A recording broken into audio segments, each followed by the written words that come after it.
Новите истраги на СЈО повторно пред светот ја покажаа широкоградоста и дарежливоста на македонецот кон братските народи. А секако и добрата кондиција во која се наоѓала економијата во 2009-та. Да слушнеме за што се работи. Истрагата подарок што СЈО ја објави пред неколико дана уште еднаш потврди колку е силна македонската економија.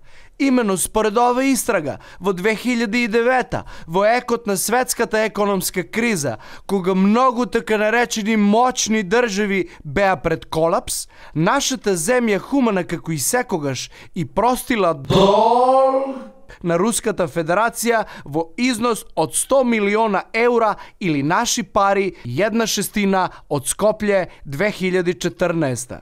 Хуманоста на прво место. Хвала вам пуно.